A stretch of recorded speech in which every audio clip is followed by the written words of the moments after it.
নমস্কার প্রিয় বন্ধুরা, বেঙ্গলি সলিউশন ইউটিউব চ্যানেলে তোমাদের সকলকে স্বাগত।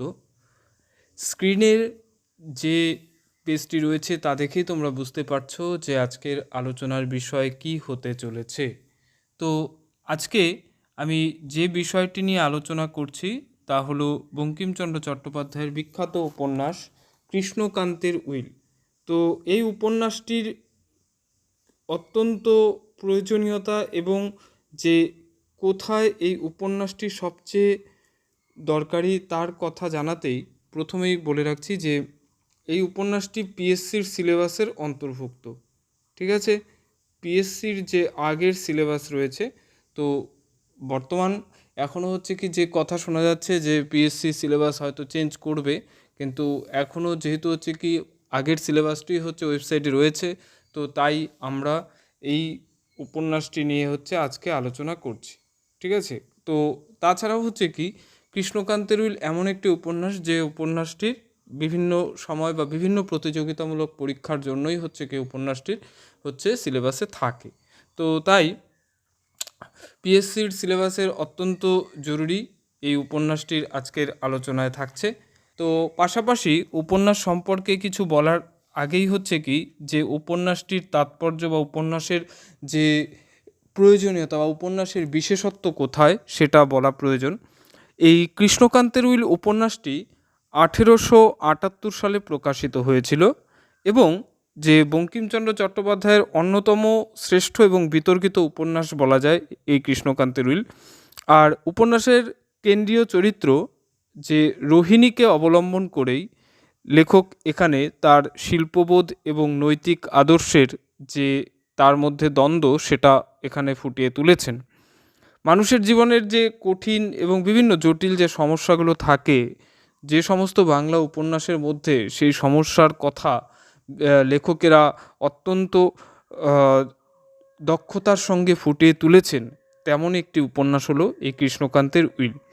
লেখকের জীবিতকালেই এই উপন্যাসটির মোট 4টি সংস্করণ প্রকাশিত হয়েছিল। ঠিক আছে, তো দেখো যে উপন্যাসের প্রথম খণ্ড বা এখানে হচ্ছে কি যে আমি উপন্যাসে তোমরা প্রত্যেকেই জানো যে আমি আমার যে চ্যানেল আছে সেই চ্যানেলের মধ্যে বিভিন্ন উপন্যাসের হচ্ছে কি সহজ এবং হচ্ছে কি যে তার একেবারে হচ্ছে কি মনে রাখার জন্য উপযুক্ত করে বিষয়গুলোকে উপস্থাপন করি। তো আজকের আলোচনার মধ্যেও সেই বিষয়টাই থাকছে, কিন্তু তার আগে একটু বলে দিচ্ছি যে এই উপন্যাসটির হচ্ছে কি যে প্রথম খণ্ড এবং উপন্যাসটির মোট 2টো খণ্ড রয়েছে।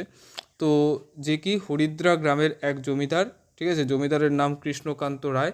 এই কৃষ্ণকান্ত রায়ের কথা এবং হচ্ছে কি তার যে সমস্ত তিনি যে উইল করে গেছিলেন, তো সেই উইলের হচ্ছে কি পুঙ্খানুপুঙ্খ পরিচয় আমি অত্যন্ত সুন্দরভাবে এবং হচ্ছে কি পুঙ্খানুপুঙ্খভাবেই হচ্ছে কি তোমাদের এখানে আজকে তুলে ধরবো। তো তোমরা আশা করি যে সকলের কাছেই এই উপন্যাসটি রয়েছে। তো সেই ক্ষেত্রে হচ্ছে কি যে অতিরিক্ত কথা না বাড়িয়ে আমি আমার মূল আলোচনায় চলে যাচ্ছি। তো সেই ক্ষেত্রেই হচ্ছে কি যে তোমরা উপন্যাসটি ধারাবাহিকভাবে পড়বে এবং পড়লেই এই আমি যে তথ্য আজকে তোমাদের সামনে তুলে ধরবো বা আজকের ভিডিওর যেটা সবচেয়ে আকর্ষণীয় বিষয়, সেই বিষয়গুলো হচ্ছে তোমাদের কাছেও হচ্ছে কি সহজ হয়ে যাবে। তো দেখো, শুরু করছি কৃষ্ণকান্তের উইল উপন্যাসের তথ্যভিত্তিক আলোচনা। তো দেখো যে কি কৃষ্ণকান্ত রায়ের পারিবারিক লেখচিত্র আমি এখানে তুলে ধরেছি, যে তিনি তার যে হচ্ছে কি পরিবারের যে পরিচয়, সেই পরিবারের পরিচয়টা হচ্ছে কি এখানে তুলে ধরা আছে। কৃষ্ণকান্ত রায়ের পারিবারিক লেখচিত্র বা রায় পরিবারের যে হচ্ছে কি যে তাদের বংশ, তাদের সেই সময় হচ্ছে কি যে তাদের পরিবারের যে মূল চিত্র সেটা এখানে তুলে ধরা হয়েছে। রায় পরিবারের হচ্ছে কি যে রায় পরিবারের হচ্ছে কৃষ্ণকান্ত রায় আর হচ্ছে তার ছোট ভাই হচ্ছে রামকান্ত রায়। ঠিক আছে, কৃষ্ণকান্ত রায়ের হচ্ছে কি ছেলে হচ্ছে হরলাল, বিনোদলাল, শৈলবতী হচ্ছে কন্যা। তার মানে কৃষ্ণকান্ত রায়ের হচ্ছে কি মেয়ে ছিল একটি এবং 2টি হচ্ছে ছেলে। আর রামকান্ত রায়ের ছেলের নাম হচ্ছে কি গোবিন্দলাল। ঠিক আছে, তো এরপরেই হচ্ছে কি কৃষ্ণকান্ত রায় হচ্ছে কি হরিদ্রা গ্রামের জমিদার ছিলেন। তারপরেই চলে যাও যে তার জমিদারির মুনাফা কত টাকা ছিল। তার জমিদারির মুনাফা ছিল 2 লক্ষ টাকা এবং হচ্ছে কি যে সমস্ত জমিদারি হচ্ছে কি কার নামে কেনা ছিল, কৃষ্ণকান্তের নামেই কেনা ছিল। ঠিক আছে, তারপর হচ্ছে কি যে তারপরে দেখো যে আমি এটা উপন্যাস পড়ে আমি আমার মতন করে এটাকে সাজিয়ে তুলেছি, তো আশা করি এতে তোমাদের অনেকেরই উপকার হবে। তো দেখো যে কৃষ্ণকান্ত যে উইল করেছিল সেই উইলটা হচ্ছে কি কতবার পরিবর্তন হয়েছে সেটাও আমি এখানে তুলে দিয়েছি।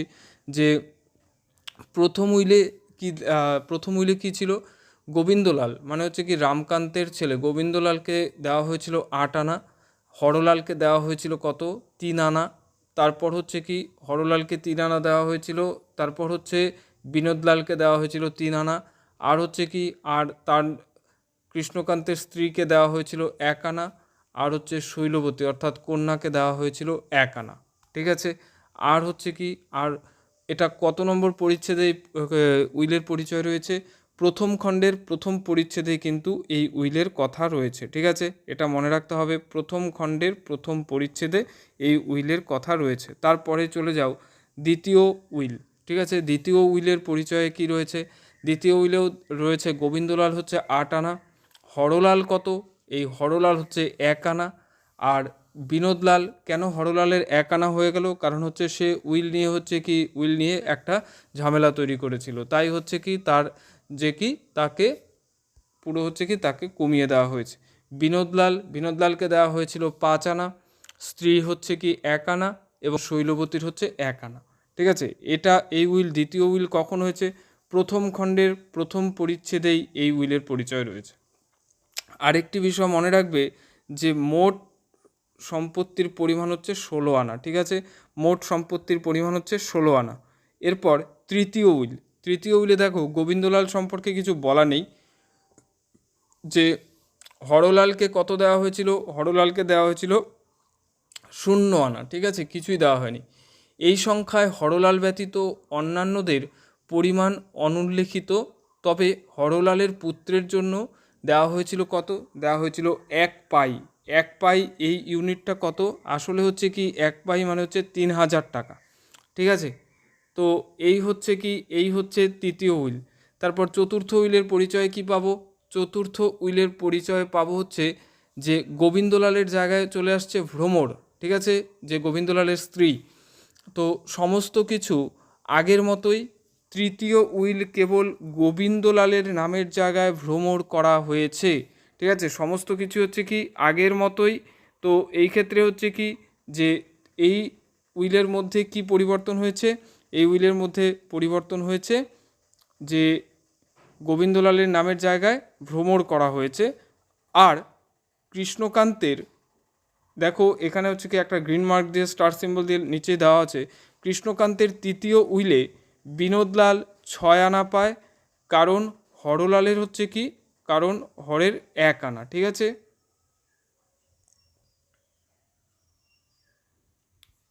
এরপর এটা হয়েছিল কত, প্রথম খণ্ডের 26 নং পরিচ্ছেদে। ঠিক আছে, তো এরপর ব্রহ্মানন্দকে আসল উইল চুরি করার জন্য হরলাল কত টাকা দিয়েছিল, ব্রহ্মানন্দকে আসল উইল চুরি করার জন্য হরলাল দিয়েছিল 500 টাকা।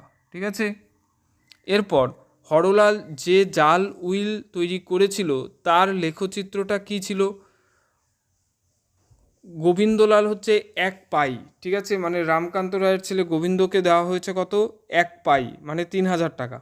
বিনোদলাল হচ্ছে 3 আনা, মা হচ্ছে কত, 1 পাই, বোন হচ্ছে 1 পাই। ঠিক আছে, হরলালের পুত্র সে কত পেয়েছে, হরলালের পুত্র সে পেয়েছে 1 পাই, আর হরলাল নিজের নামে কত করেছে, 12 আনা।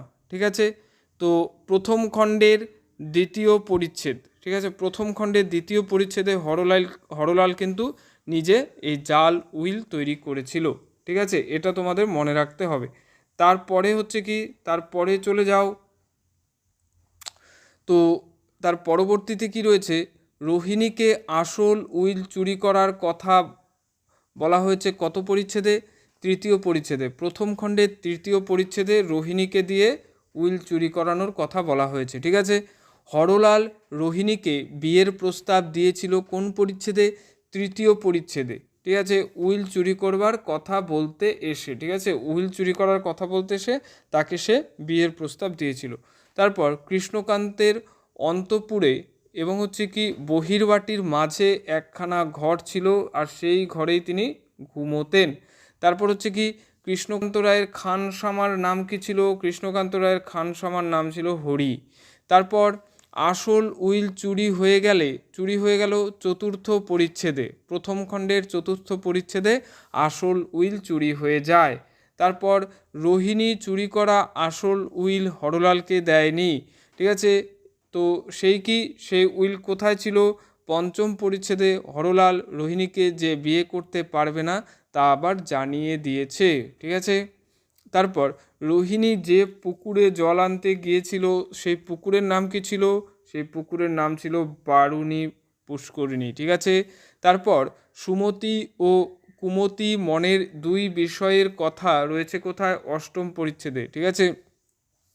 দেখবে যে সুমতি নামে দেবকন্যা, কুমতি নামে রাক্ষসী, এরকম একটা লাইন রয়েছে।